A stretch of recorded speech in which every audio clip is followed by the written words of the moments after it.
생애 전망 결정 요인이라는 제목으로 발표를 준비했습니다. 발표 순서는 이론 및 선행 연구 검토, 그리고 자료 및 주요 변수 소개, 그리고 분석 결과의 제시, 그리고 그에 대한 함의 순으로 진행하겠습니다. 저출산에 대한 이론적 논의 중에서 저희가 주로 참고하고 있는 것은 성평등주의 설명입니다. 이 이론은 젠더 관계의 변화를 중심으로 해서 그와 관련된 사회적인 변화를 통해서 20세기 후반의 출산율의 하락과 또 2000년대 들어서 일부 국가들에서 나타나고 있는 출산율의 반등을 모두 설명하고 있습니다. 또 같은 맥락에서 동아시아 국가들의 초저출산에 대한 설명 또한 불완전한 젠더 혁명이라서 그 원인을 진단하고 있습니다. 그리고 출산의 영향 요인으로 성역학을 다루고 있는 선행 연구들 중에서 마지막에 있는 선행 연구에서는 한국의 성역학 규범의 특징에 대해서 분석을 하고 있습니다. 한국은 주 양육자로서 여성의 역할을 본질화하는 반면에 여성의 일에 대해서는 독자적인 생계부양으로서의 가치를 인정하기보다는 가계의 부차적인 수입원으로 보는 그런 특징이 있고, 이러한 젠더 규범 하에서 여성들은 맞벌이와 관련한 딜레마를 경험하고 있습니다. 즉 경력 추구를 원하는 여성들의 경우에는 일과 양육 이중 부담에 시달리다가 맞벌이를 포기하거나, 그리고 생계형으로 일을 해야 하는 여성들의 경우에는 맞벌이가 강제되는 그런 딜레마를 경험하고 있고, 이것은 이 두 가지 경우 모두가 여성들이 출산을 기피하는 기제로 작용하고 있다는 분석입니다. 이렇게 저희가 분석한 선행 연구들은 주로 거시적인 차원에서 논의를 하고 있기는 하지만 성역학 자체의 독립적인 영향보다는 노동시장과의 관계 속에서 그 영향을 다루고 있는 것을 알 수 있습니다. 저희 연구는 미시적인 차원에서 청년층의 출산 전망에 초점을 맞추고 있는데, 선행 연구에서 제시하는 것처럼 출산과 노동시장의 긴밀한 관계를 고려하여서 출산만을 따로 보는 것이 아니라 출산 후의 일 전망으로서 생애 전망을 다루고 있습니다.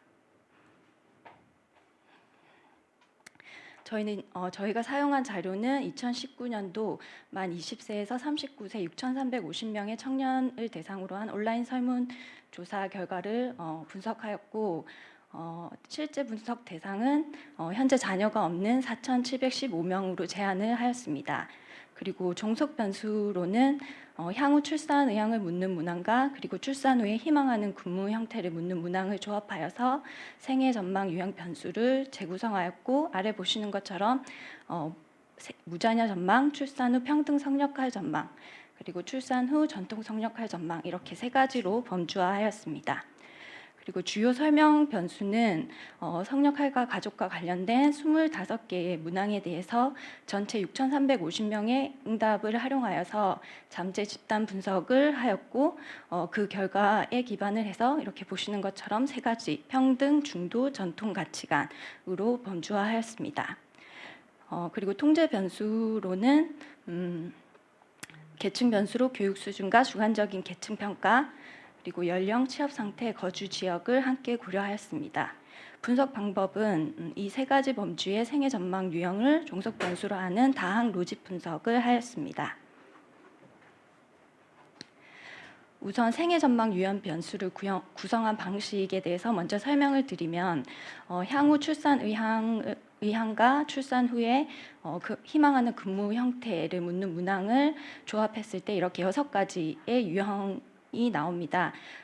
첫 번째 유형이 향후에 자녀 계획이 없다는 것이고, 나머지 5가지는 자녀 계획이 있다는 유형입니다. 한 가지씩 보면은 두 번째 유형은 출산 후에 전일제로 일에 전념하고 싶다. 그리고 그 다음으로는 법정 근로시간에 맞춰 일하고 싶다. 그 다음은 출산휴가, 육아휴직 등 돌봄 제도를 활용하겠다.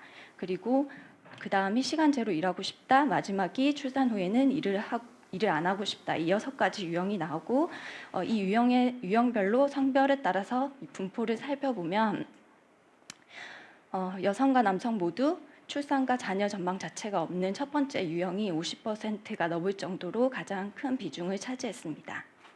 그리고 여성의 경우에는 네 번째 유형이 출산 의향이 있는 40% 중에서 그 절반에 해당하는 20.9%가 돌봄 제도를 활용하고 싶다라고 했고, 그 다음으로는 전일제로 일하면서 법정 근로시간에 맞춰서 일하고 싶다가 9.1%로 출산 의향이 있는 여성들이 출산 후에도 직업 경력을 계속 이어나가는 전망을 뚜렷하게 추구하고 있는 것을 알 수 있었습니다.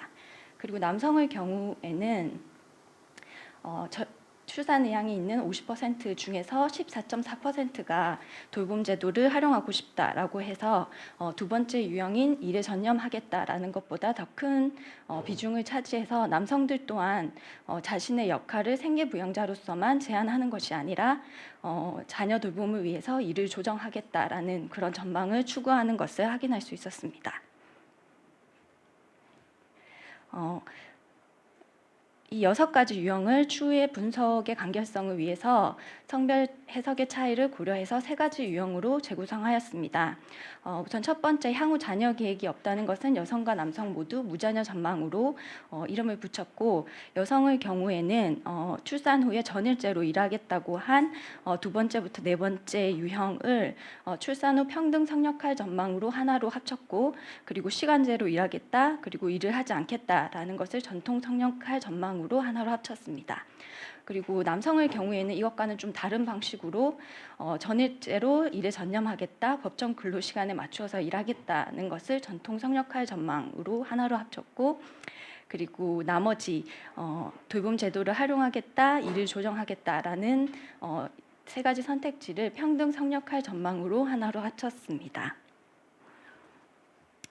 이렇게 재구성한 생애 전망 유형에 따른 성별 분포를 보시면은 여성은 무자녀 전망이 57.8%로 가장 큰 비중을 차지했고, 평등 성역할 전망이 30%, 그리고 전통 성역할 전망은 10.4%로 가장 작았습니다. 남성의 경우에는 절반 정도가 자녀 계획이 없다, 그리고 두 번째로 많은 것이 전통 성역할 전망, 그리고 평등 성역할 전망이 17.2%를 차지했습니다.